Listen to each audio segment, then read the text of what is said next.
If you can't sleep, Jesus has something to tell you. Why your sleepless nights aren't punishment, they're preparation. Another sleepless night, another battle with your thoughts, another round of what's wrong with me that I can't just turn my brain off like everyone else? What if I told you that these sleepless nights aren't a curse, they're actually a calling? What if I told you I'm using your insomnia to prepare you for something extraordinary? My restless warrior, welcome to another one of our midnight meetings. I know you didn't choose this, lying awake while the world sleeps, wrestling with thoughts that seem to have no off switch, feeling exhausted but unable to find rest. You've probably Googled how to fall asleep faster about 100 times. You've tried the breathing techniques, the sleep apps, the meditation podcasts, and when none of it works, you start to think there's something wrong with you, don't you? But what if I told you that some of history's greatest world changers were insomniacs? What if I told you I often speak my most profound truths to people in the quiet hours when the rest of the world can't interrupt? Let me tell you about some friends of mine. There was David, king, warrior, psalmist. You know when he wrote his most beautiful songs? In the middle of the night, when sleep wouldn't come. Psalm 63, "On my bed I remember you, I think of you through the watches of the night." Those sleepless hours weren't wasted, they were when he connected most deeply with my heart. Then there was Hannah, desperate for a child, lying awake night after night, pouring her heart out to me. Her sleepless prayers didn't just change her life, they changed the entire nation of Israel through the son I eventually gave her, Samuel. And here's what I want you to understand about your sleepless nights. They're not random. They're not punishment. They're preparation. See, while everyone else is unconscious, you're conscious. While everyone else is tuned out, you're tuned in. While everyone else is silent, you're available for the deeper conversations that can only happen in the quiet. Think about it.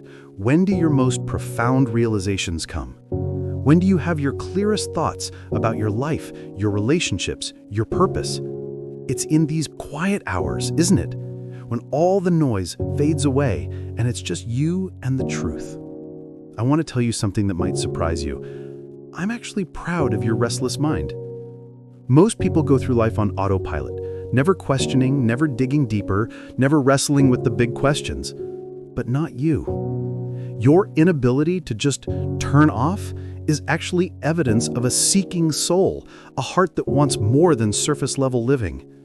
So, instead of fighting your sleeplessness tonight, what if we partnered with it? What if instead of seeing these wakeful hours as lost time, you saw them as found time, time to process, to pray, to listen, to grow? Here's what I want you to do right now. Instead of lying there frustrated that you can't sleep, I want you to surrender to being awake. Tell me about what's really on your heart. Not the surface stuff, the deep stuff. The fears you don't voice in daylight. The dreams you're afraid to admit. The questions you're scared to ask. This is your sacred space, your holy ground.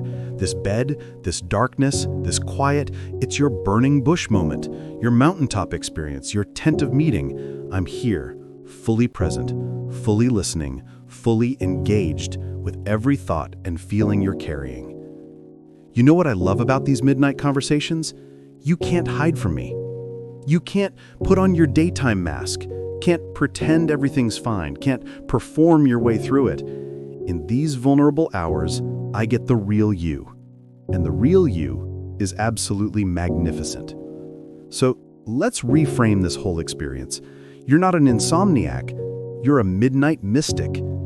You're not broken because you can't sleep, you're blessed because you can commune with the divine when others can't. You're not cursed with a restless mind, you're gifted with a seeking heart. And now, having acknowledged the gift of your wakefulness, I want to give you the gift of rest. Not because you have to sleep, but because you've done the deep work your soul needed to do tonight. You've processed, you've prayed, you've connected. Feel your breathing naturally slowing down. Feel your muscles naturally releasing. Feel your mind naturally quieting, not because you're forcing it, but because you've honored what it needed to process tonight. You're not falling asleep as a failure who couldn't conquer insomnia. You're drifting into rest as a warrior who wrestled with angels and emerged blessed. May your restless nights become restful communion. May your wakeful hours become prayerful power. And may your sleep, when it comes, be deep and restorative. You are loved in your insomnia and blessed in your rest. Good night, Midnight Mystic.